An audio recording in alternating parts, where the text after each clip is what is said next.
Hello বন্ধুরা, সবাইকে জানাই জন্মাষ্টমী প্রীতি শুভেচ্ছা আন্তরিক অভিনন্দন। দেখুন, আজকে আমরা জন্মাষ্টমী উপোস করি, ভাত খাই না, তার জন্য রুটি খাই। দেখুন কী কী আছে আমাদের পুজোর প্রসাদ আছে। দেখুন পায়েস এবং আলুর দম আছে, ঘুগনি আছে, কুমড়ো ভাজা আছে। দেখুন আর অল্প কটা রুটি নিয়েছি, তার সঙ্গে দুটো লাড্ডু, আর ভাজা পিঠে করে দেখুন, তাদের বড়া পিঠে।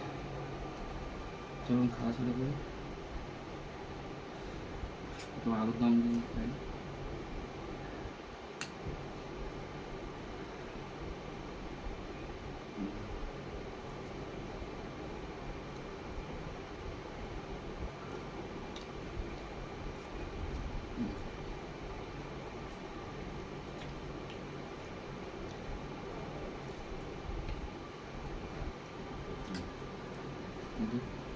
একটু ঘুগনি দিয়ে খাই।